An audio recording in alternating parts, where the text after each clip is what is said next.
Hi there, welcome back to Fat Fit Wellness podcast. I'm going to be flying solo today. My co-host Jennifer Matthews is busy with another interview. So this is where we introduce you to fantastic people who are in the health and wellness field. We talk about everything from health to wellness and everything in between. Now, today my guest is coming back to us for the second time. We are absolutely honored to have him again.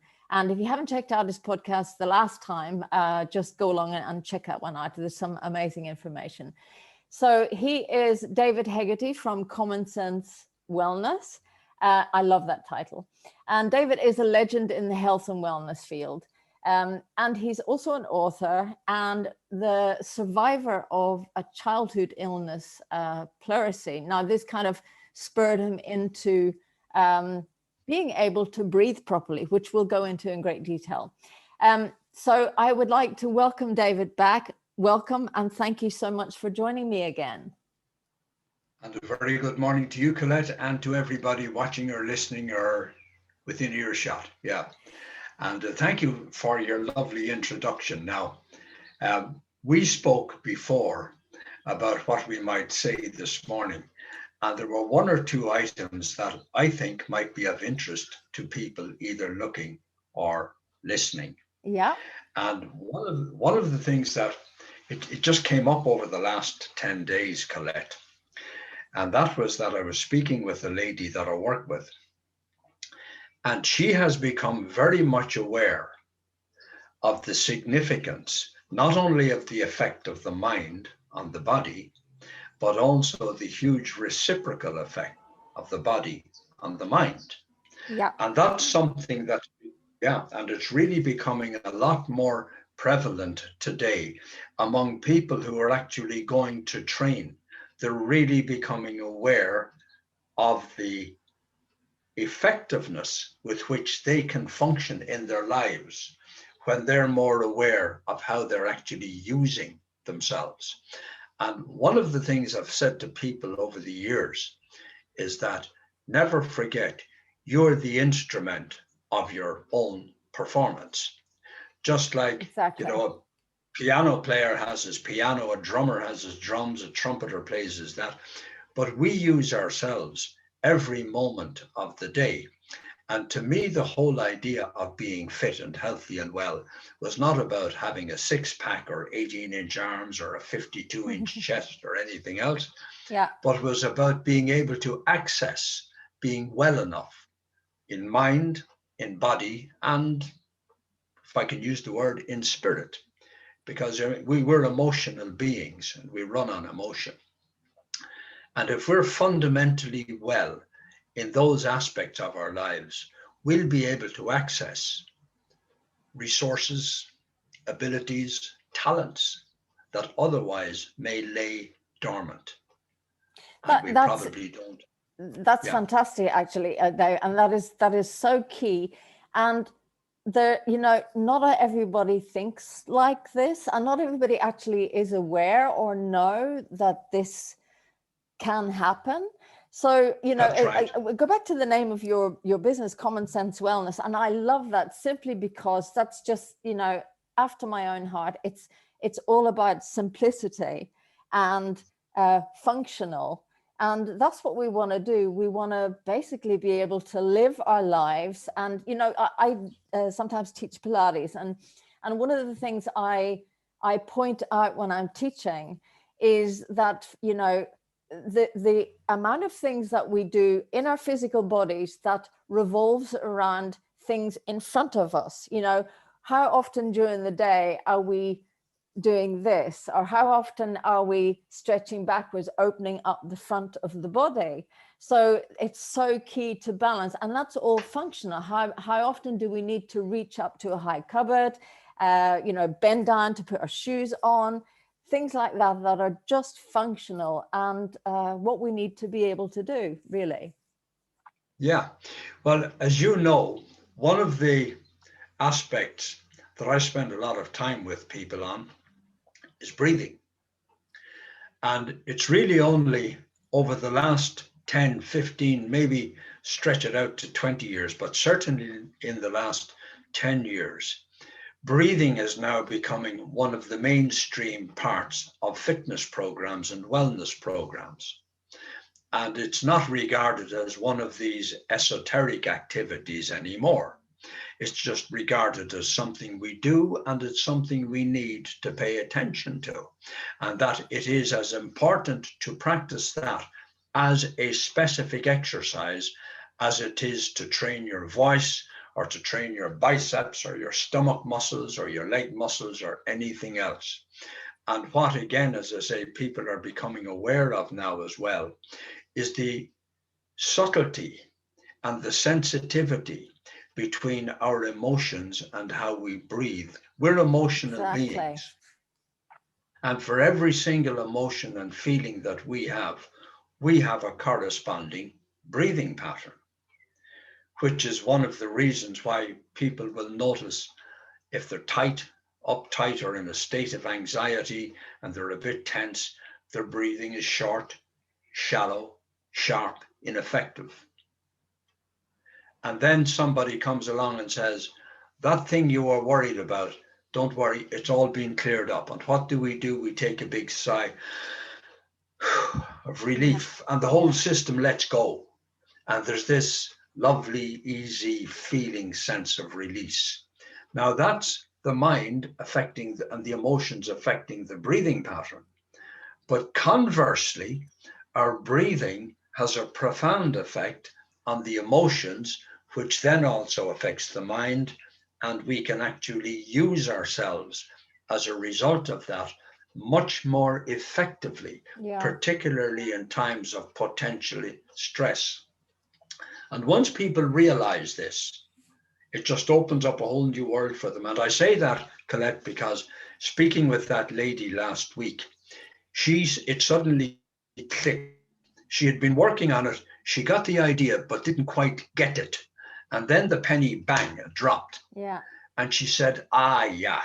So she was faced with a particularly contentious moment. And what she became and put her mind onto was how she was physically reacting. And she said she consciously stayed loose.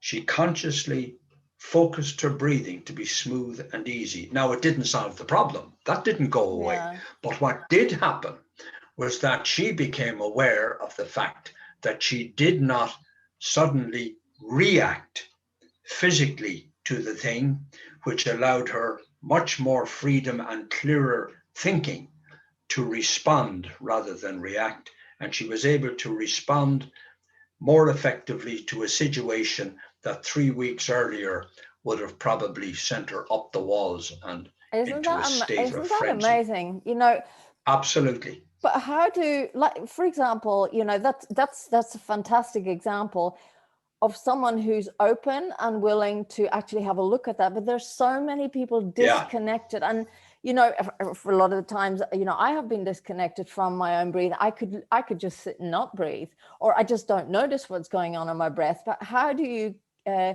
get people who don't have a one-on-one coach, who don't have the resources, or are not really, you know, you might talk about the breathing to them and they say, well, I breathe, you know, there's nothing wrong with my breathing. Yeah. So how do you get them involved with actually starting to check in with themselves about their breathing?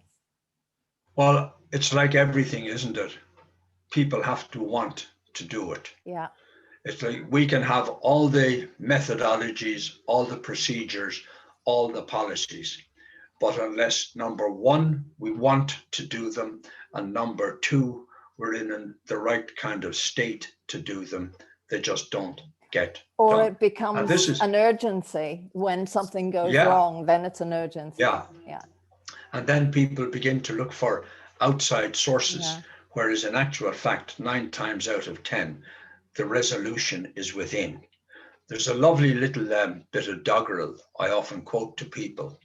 And that is, seek not to banish fear and doubt in the outside noise and din. Like that. Oh, I love that. Yeah, but wait till you hear this. The peace you're seeking from without comes only from within. Within. I love it. Well, it all starts within, you know, whether it's mind, body, it all starts within. Yeah. Attitude. Yeah. I want to touch on something actually in terms of sort of being disconnected or with the breath. What I see so often here in the Netherlands, it's, you know, it really just, I'm amazed at how many people still smoke. Even in this climate with what's going on with COVID, etc., I'm just so amazed at where, you know, why is that? What is the pull, pun intended, of the smoke? And, you know, how can someone who is open to changing that, where do they start? Now, that's a very interesting question, and I'm going to give you an answer that may surprise you. Until I was born back in the 1940s, and in the 50s, when I was around about 12, 13, the cool thing to do was smoke. Yeah. Because Humphrey Bogart smoked, and all the cool guys smoked, so we all smoked. And without realizing it, of course, you become conditioned to the idea of a cigarette, and you associate a cigarette. I smoked until I was 22. Me too. That might surprise you too. I smoked from I was just under 17 because it was a rite of passage. In fact, I remember the day that my dad said to me, when I was about 17, he said, "Oh, well, I'm sure you've already, you know, I'm sure it's time for you to start." But I had already started actually. And I smoked throughout my adult life until the age of maybe 30 something. Yeah. No, that's, you know, that's terrific. And it's a revelation, because you were probably practicing a lot of what you preach today, even when you smoked. I was. Yeah. I was doing my breathing exercises, and I trained regularly. Yeah. And, you know, and then I realized, of course, the impact of it was, and what did it was, we went in Sidcup in Kent one evening back in the 1960s. It would have been 1966, I think. Yeah. And I went for a talk, to listen to a talk by a fellow who was talking about the evils of smoking. And I went along as sort of out of a casual interest, because I had nothing else to do that particular time. And my two pals and I went in, and this fellow drew such a picture of the contrast between the lungs of a smoker and the lungs of someone who didn't. We came out with our usual silly jokes and all the rest about it, but our minds were ticking over. That was a Tuesday evening. Over the next 3 days, the impact really took force. And on Friday morning, I remember handing my packet. I used to smoke Gitan, you know, the French fags. Oh, yeah, yeah. Yeah, and I used to suck them down to my toenails like this. But I remember on the Friday morning, I handed the pack to my friend Derek, and I said, "You're welcome to those." Because here was the thing, Colette. This man had impacted so much and so clearly the contrast between lungs and blood cells and brain cells that are instantly and directly affected by carbon monoxide from the cigarettes, that not only did I not want to smoke, I wanted to not smoke. Yeah. And that's the thing that a lot of people don't realize, that when we draw on a cigarette, there's the white ash at the end of the cigarette. And from that comes pure, unadulterated carbon monoxide, which kills the cells of the body. And what people don't realize is that then as well, not only do we get the carbon monoxide going into our system instead of oxygen, which revitalizes every cell, but the nicotine hits the heart, bang, accelerates the heart rate, and makes sure that all that carbon monoxide is very efficiently distributed throughout the entire system. Yeah. And of course, kills the cells, and the first cells to get it are the cells of the brain. Yeah. And that's what this man impressed upon me on that Tuesday evening. And I have been forever grateful to him since. You know, for me, I think it must have been, well, yeah, I know actually.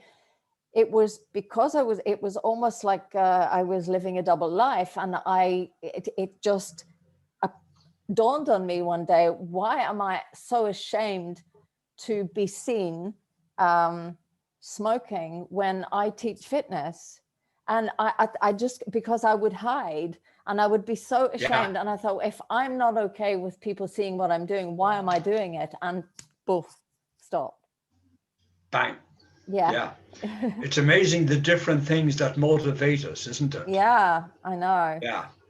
You So, know, David, you have in your, yeah, sorry, go on. yeah, you're talking about your fat to fit thing, and your whole system there, which is just a wonderful thing. It's so well centered around the use of food. And people sometimes say, how do you get motivated to lose weight, or how do you change your feelings?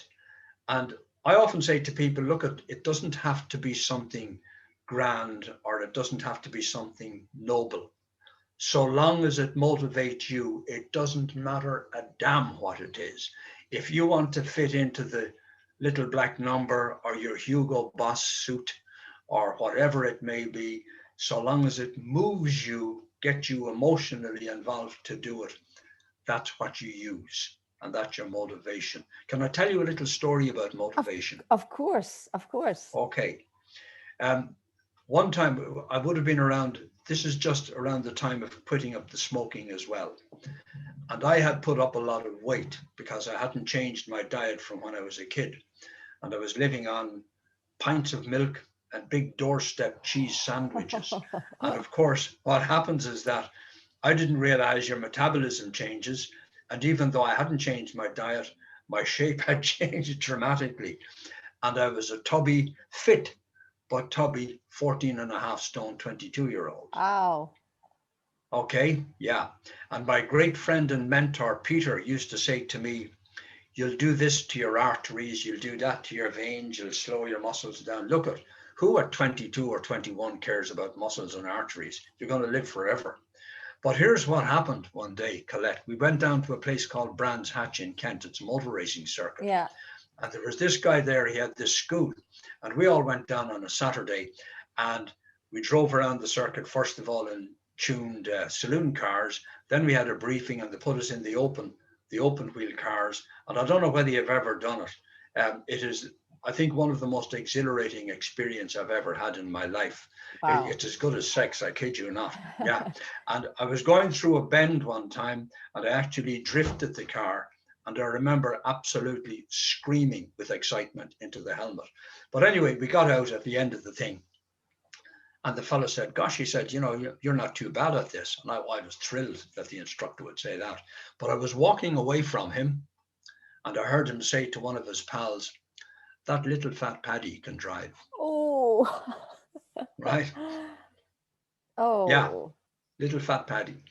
And it was said kindly. There was no malice in it. And all the man did was speak the truth.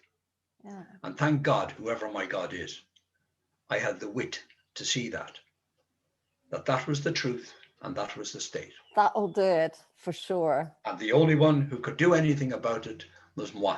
Yeah. So 3 months later, I went back down at my 11, from 14 and a half stone down to 11 stone. Okay, in 3 months. Wow. And that was, to me, the motivation to do it.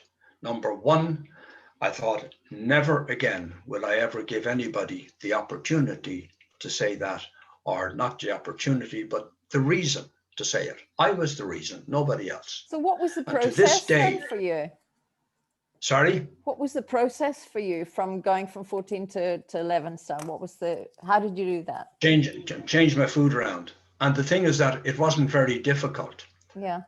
Instead of sculling 16 pints of beer on a Friday night or whatever, I call that tremendously. But also the day-to-day food. the small things, Yeah. the little things that we take without even thinking about. You know, you go into a garage to get petrol and you buy 2 Mars bars because they've got a special offer on them, or something like that. You do it without even thinking. We all do. And just because you're eating them on the go doesn't mean they don't count. Absolutely. And then you go home and somebody says, have you eaten? No, I haven't eaten today. Now, what we mean is that we haven't eaten a full meal, but we've been eating all day long. Yeah. And we become conditioned to that. And that becomes habit. And that was changed. And that was why the weight loss was not only so rapid, but permanent. Because, as I say, it actually changed the habits. But here's the thing. To this day, I have on my fridge LFP, because that reminds me, stick to it and keep at it. Yeah. Because if we don't actively do something about it, we lose the thread. And once we lose that, we're gone. Yeah, so we do need, we need to keep ourselves aware. You know, David, in terms of owning your own health, taking responsibility for your own health. You have it's OWN, is oxygen, water, and nourishment. Do you want to talk us a little bit through that? Yeah, sure. Yeah, they're the 3 elements, Colette, that really determine the condition that we're in. See, oxygen is the first thing, and it's such an important thing that even very well-known nutritionists and dietitians now regard oxygen as the first nutrient, because unless we have enough oxygen in our body, not only does oxygen generate energy within the system, it also excretes masses of wastes and toxins, but it's also vital to convert and transmute the nutrients we get from our food into healthy body tissue. And we can have the best diet in the world, but if we don't have an adequate amount of oxygen in our systems, the chemistry won't take place. That's a chemical factory in here, and the chemistry won't take place for that to happen. So that's the first thing we need, every cell in the body.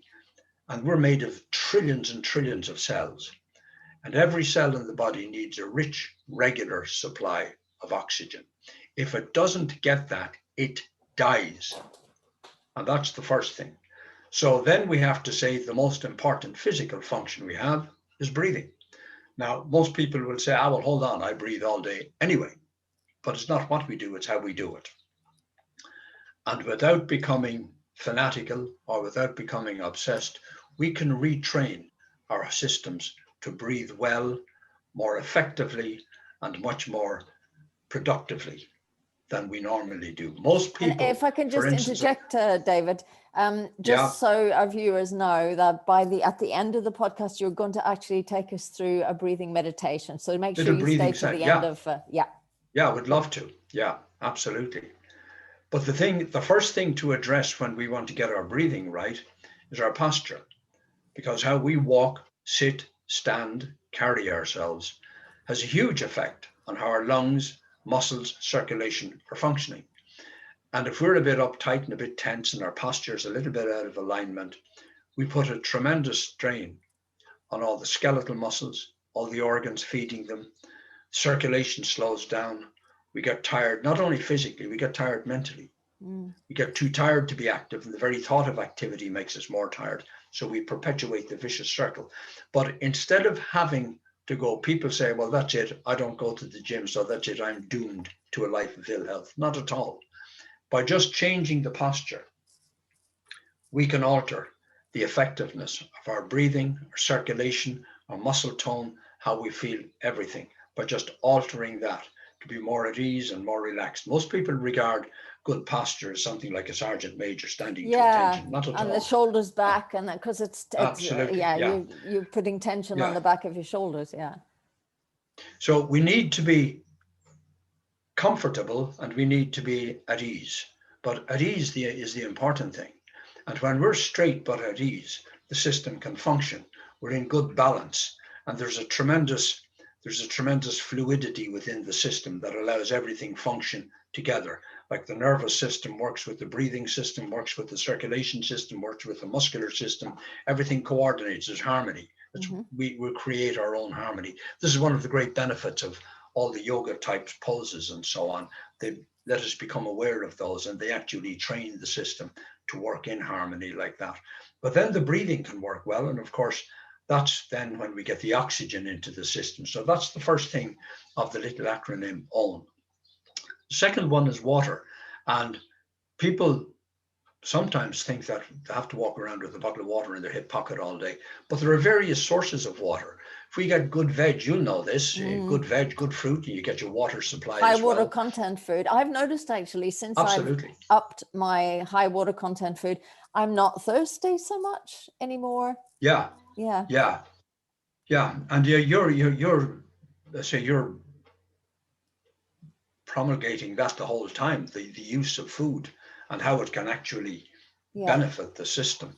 And it's an active benefit. It's not just something that might be good for you. These are physiological, irrefutable facts. They actually happen, they occur.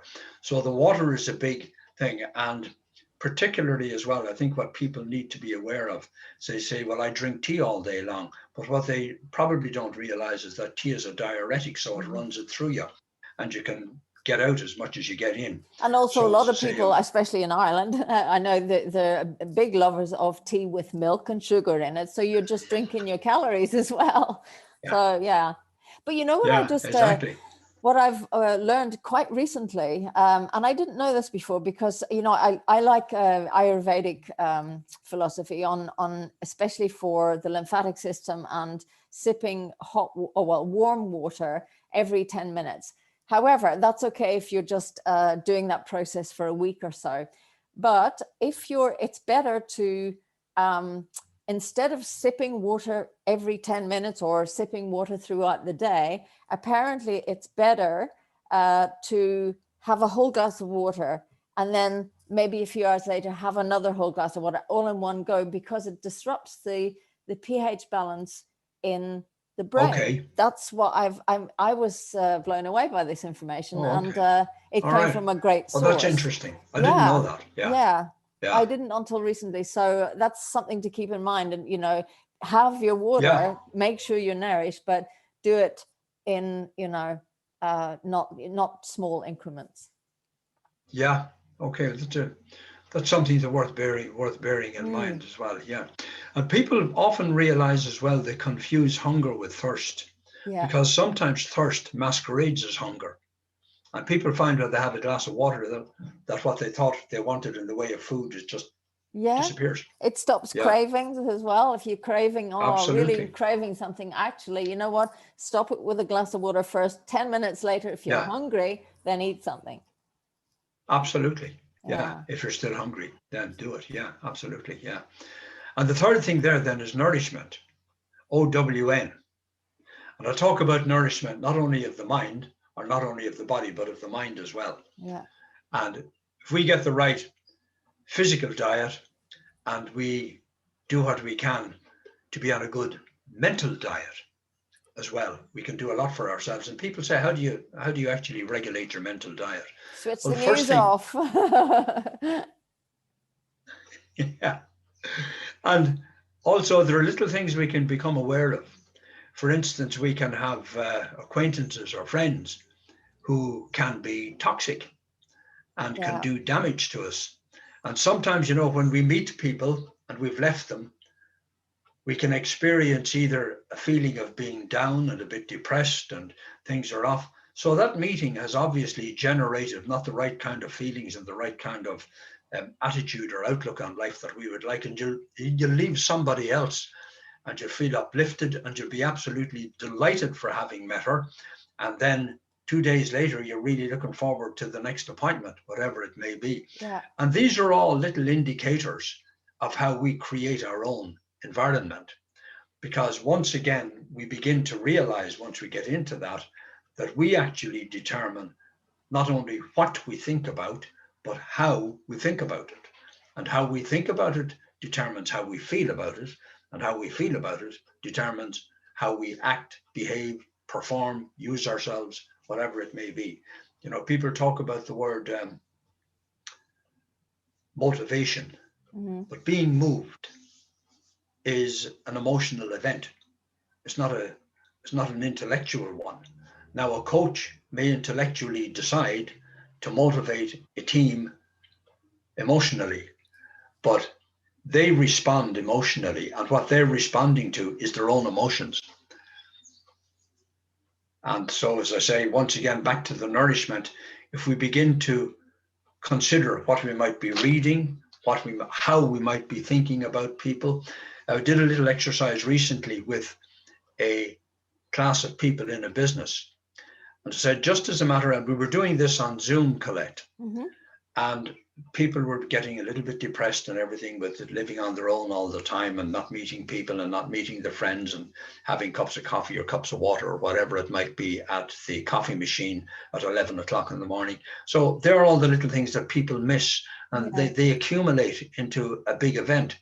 But anyway, I said, just something as a matter of interest, do this. And I asked them all, there were 22 people on the group, and I asked them all to write down of their 21 colleagues, if each one wrote down of the 21 colleagues, one quality that they admired, one quality they respected. And they all did this.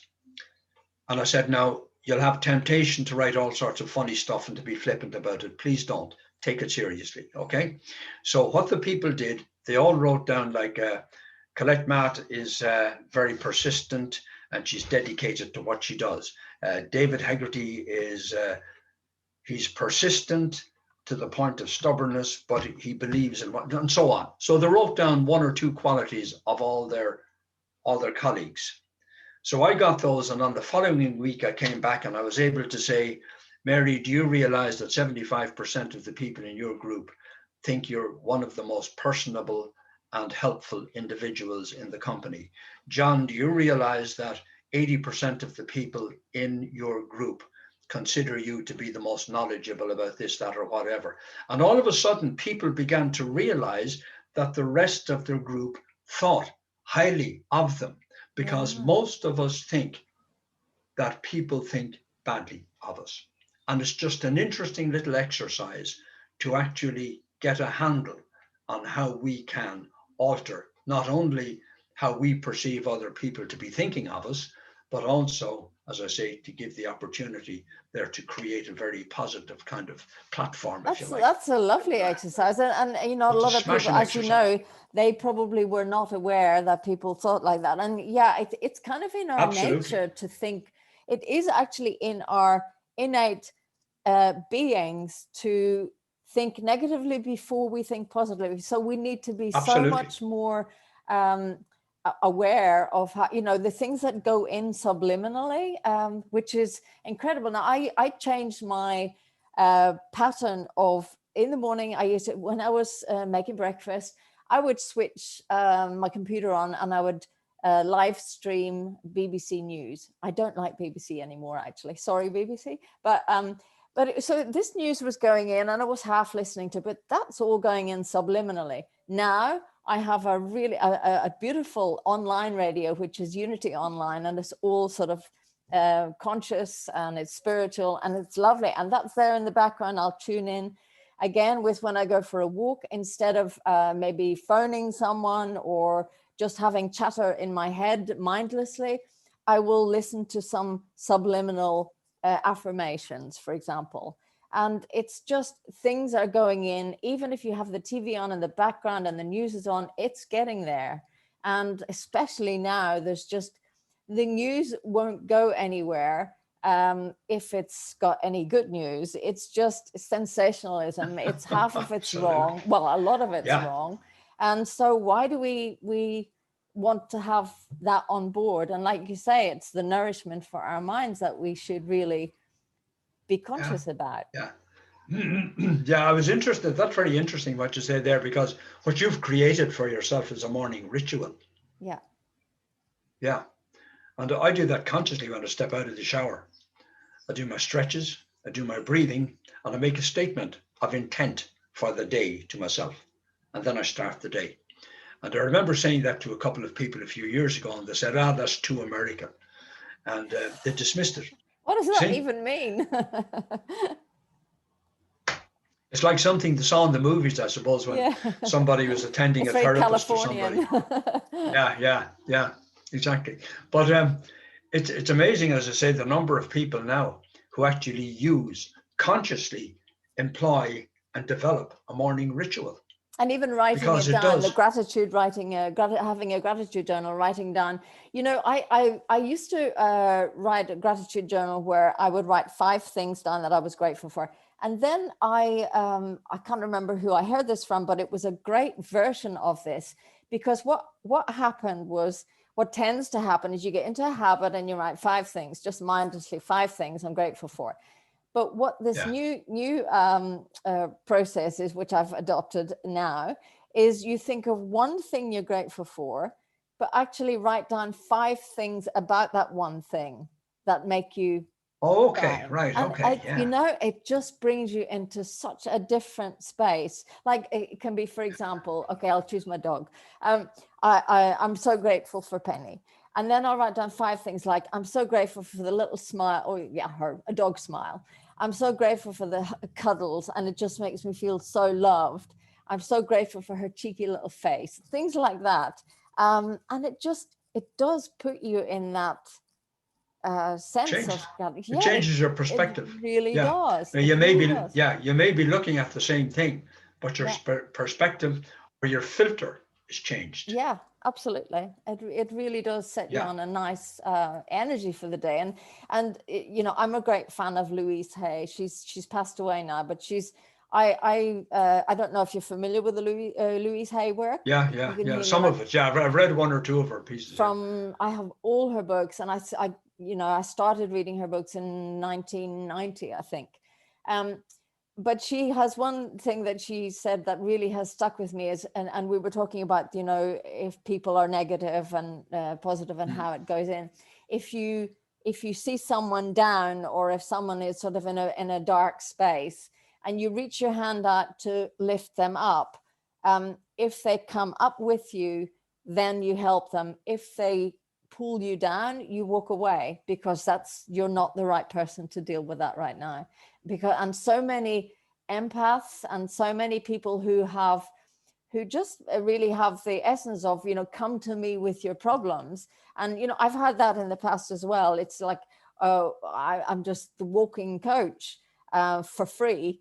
And sometimes it can be too much. And, people will automatically dump stuff on you, because they know that you can either A, help, or B, that you'll sponge it in. And being an empath, you do sponge it in. And the people that I remember, actually, in New Zealand, I had a client who I should have actually refused to coach.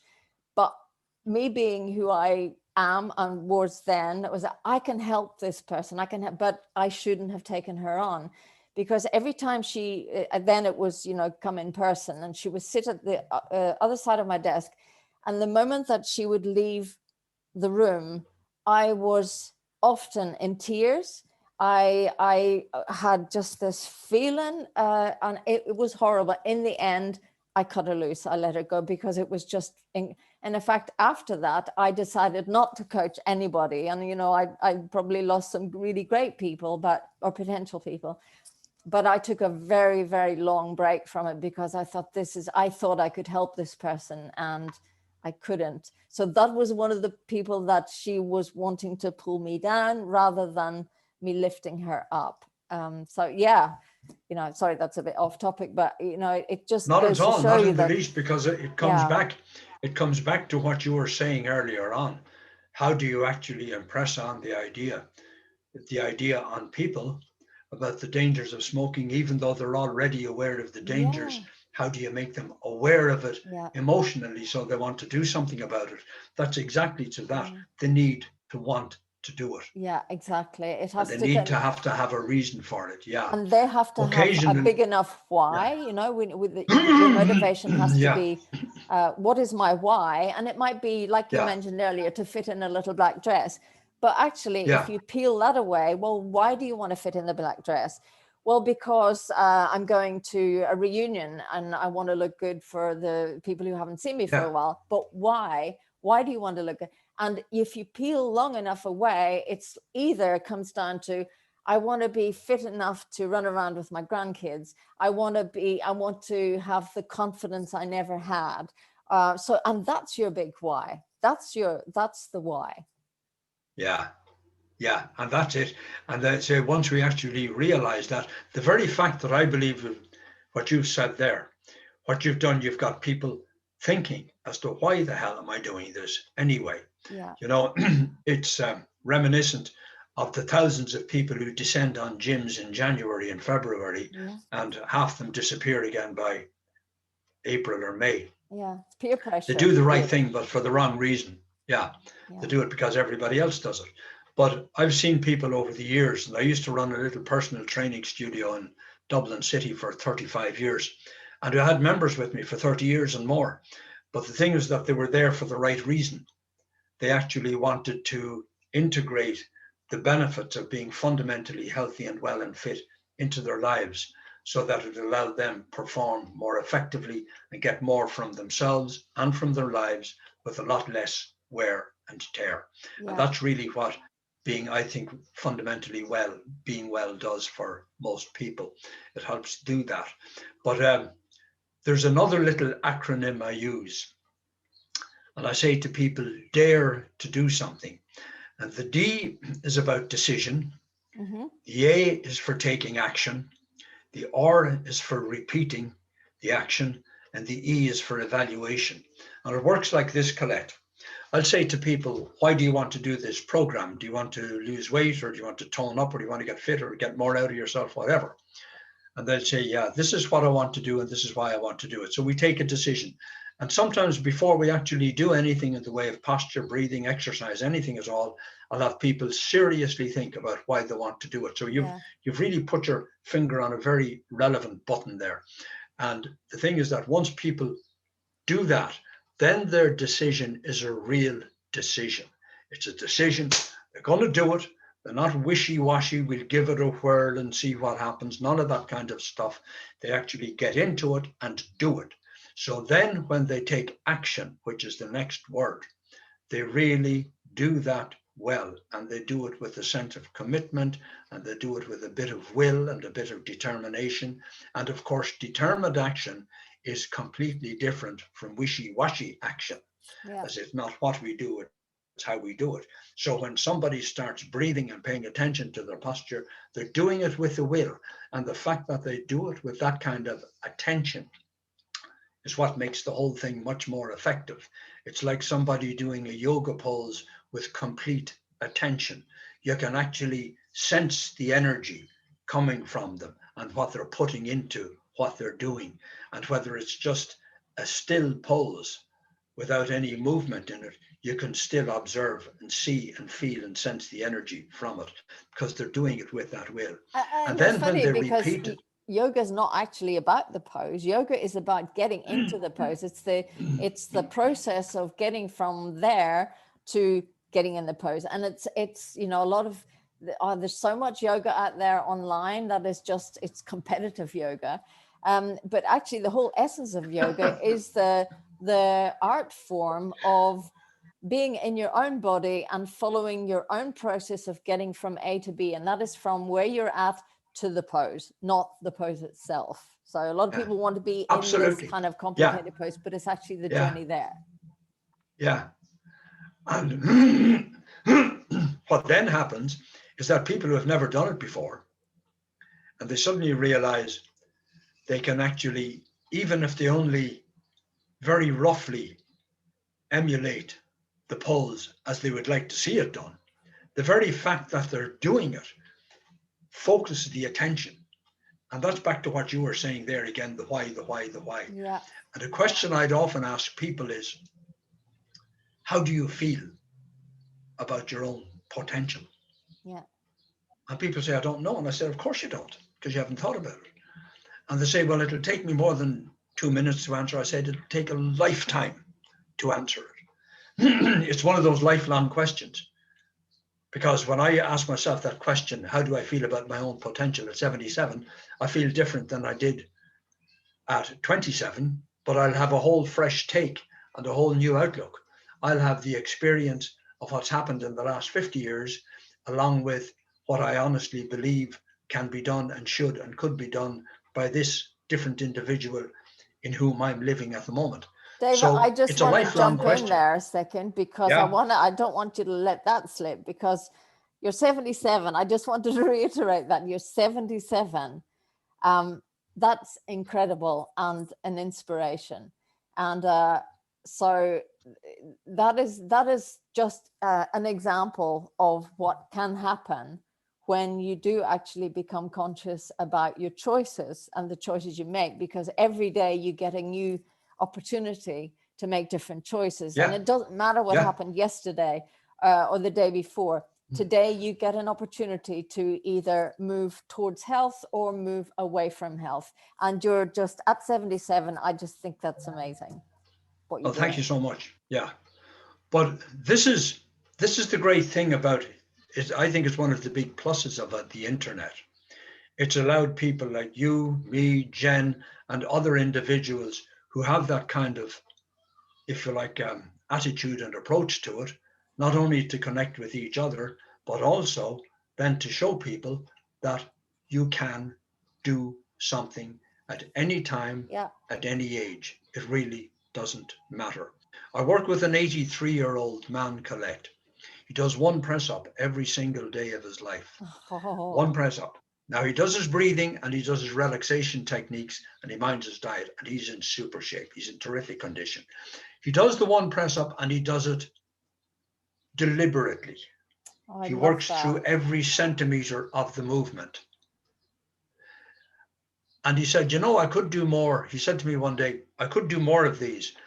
And I said, I don't doubt it. And he said, watch this. And he pumped out 15 like that. Okay. Wow. But what did that was the one he's done every day for the last 6 years.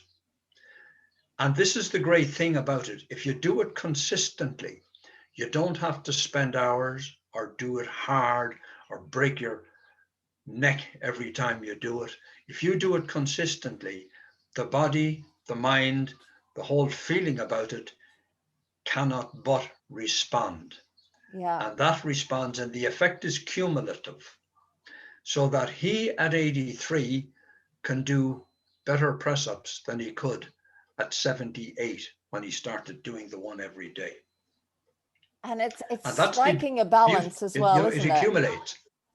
Yeah, it accumulates. Yeah, exactly. Oh, that that reminds me of when I was in New Zealand. I used to walk down to the beach. Oh, I miss it. I walked down to the beach every day, a couple of times a day, and I used to spot this older man walking really elegantly across the beach with his stick, but he didn't actually need the walking stick.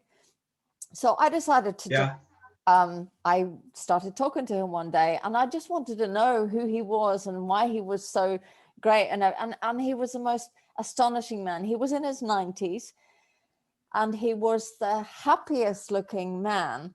And he was slender, he was elegant. And I said, okay, you have to tell me. And his name's Frank. I just, I don't know if he's with us any longer, but that would, be great if he was. And I said, just tell me what is your secret? What do you do to be you? And he said, wow, he worked all his life. He was a fisherman. And he said he's in a lovely marriage. He loves his wife. His wife cooks healthy food. He wasn't sort of obsessed about health and food, but he had this striking balance of every day walking the beach, of doing art, of having a lovely home environment, having great food and fantastic fresh air and exercise. And the combination of all of those, he reached his age with elegance. And I loved that. It's another example. I would say that man, he did what you were talking about earlier on. He decided one morning to make those choices. Yes. Yeah. And then once he made the choices, he decided then that was how he was going to be. Yeah. And once you become who you want to be, then you can go wherever you want. I agree. David, I'm just looking at the time, and we Zoom will not let me go for much longer. So I would love you to take us through a short breathing meditation. If you would like to do that. I'd love to. Okay. But I'll do it as an exercise for you, me, and everybody else. Fabulous. Okay. Let's do it. Good. So we'll just sit comfortably wherever you are and just be at ease. Let yourself sit, and I'm going to ask you to close your eyes, and we're going to do a little breathing exercise. But before we do that, just be aware of the fact of your feet being on the floor, you're behind on the seat, and you're supported by the seat on the floor. Now, what's important is to be aware of the points of contact between your feet and the floor and your body and your chair. Just feel those points, know that you're secure, and allow yourself be at ease, relaxed, and comfortable. Now we're going to do a little bit of a breathing movement. Now this is not about breathing into the depths of your lungs or exhaling to the nth degree of tension in your stomach muscle or anything else. It's just about being aware. And what a lot of people are not aware of always is that there are actually a couple of more aspects to breathing than just letting air in and letting air out. Now, don't try at this stage to control your breathing or anything else. If you can, observe your breath without controlling it. That in itself is an active exercise, just as all forms of relaxation, meditation, mindfulness are. It's an active thing to do. And just observe how you breathe in, how you breathe out. And then what you may observe is that there's a tiny pause at the end of the out breath before the next in breath. And just observe that and become aware of it. And then we'll go slightly further and we'll consciously, gently breathe in, not deeply, not greatly, just enough to aerate, ventilate the lungs, a breath in, and just release it.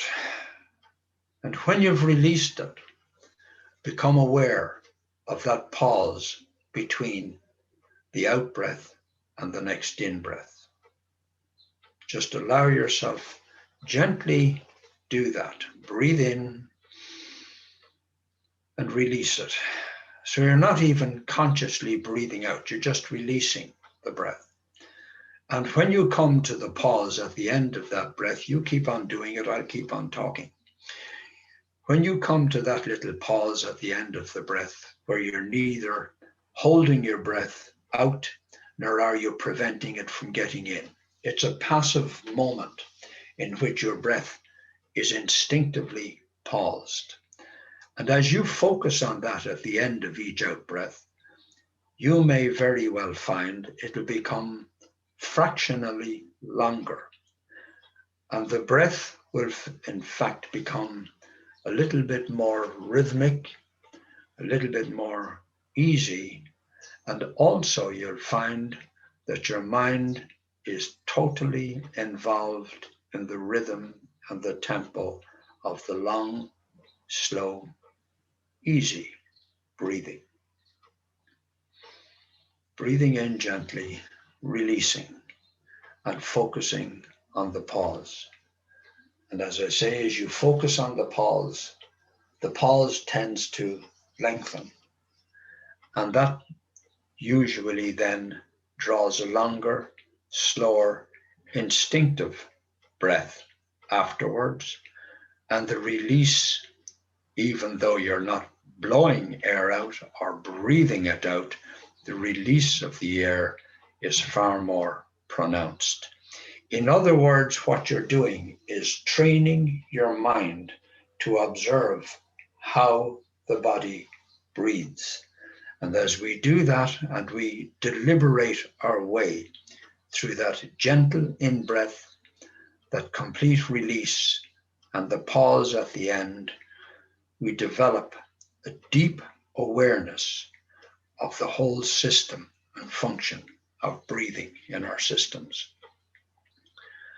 And that breathing done like that for 3 to 5 minutes, even 2 times a day, begins to train the breathing into slower, more rhythmic, more effective breathing. And particularly for people who have a tendency to anxiety, tension, uncertainty, doubt, and they find that their breathing is short and shallow and rapid, they will find that that tends to slow the breathing over time on day-to-day activities in every area of life. And as the breathing slows, becomes more natural and more naturally deep from the training, the breathing rate per minute, per hour, per day slows, creates a rhythm, and actually directly connects with the vagus nerve, which connects directly to our brains and sends the right kind of message of peace, quiet, and calm. It's a very practical little exercise, profoundly simple, but don't underestimate it because of its simplicity. Focusing on a gentle in-breath, release, and then focusing on the pause. And as soon as you feel the need for the air, let it back in again, gently through the nose. And repeat it and repeat it. Take each breath as it comes. Take each breath individually. Regard each breath as a separate event connected to all the other breaths, so that you're accumulating a fluid system of inhale, exhale, pause, inhale, exhale, and pause, gently, smoothly, and consistently, so the mind is focused on the action. And that, practiced regularly, cannot but have a direct effect on your nervous system, how the physical brain works, and in time, the very quality of your life. And I'll leave you with that. Oh, David, that was incredible. Nice, isn't it? Oh, beautiful. Yeah. Do you know, I would really encourage you to do some recorded meditations. I don't know if you already do them, but that's lovely, because you've got a very hypnotic voice for meditating, and I think that's wonderful. David, I think Zoom's going to cut me off shortly, so I just want to say this has been amazing. Thank you so much. Just thank you, tell Colette. people how can people get in touch with you if they want to work with you. Just how would they do that? They can get in touch with www.commonsensewellness.ie. Or I have a phone number. Yeah, in Ireland. Yeah, IE. If they go onto your website, you've got all the details and your phone number and everything there. Okay. And they get all kinds of details there on breathing programs, on the book, on all kinds of things. And some people actually go on there and they'll find information that'll actually suffice for them as well. Well, so I think we're going to have to get you back on again at some point, because there's so much more that we can cover. And I also wanted to delve into your pleurisy story, but we can't now. But definitely we'll have you back because this is thank you, Colette. And priceless, thank you for priceless information. And thank you for all your inspiring communications. Thank you. Not only, I don't know whether people realize it or not, but your morning shots of Holland are nothing short of inspirational. The sky is different every morning, regardless of the clouds. So thank you to our viewers. Thank you for tuning in again. Thank you, David. And stay well. We'll see you next time. Thank you so much. Keep breathing. Thank you. Right, I'm just going to stop recording.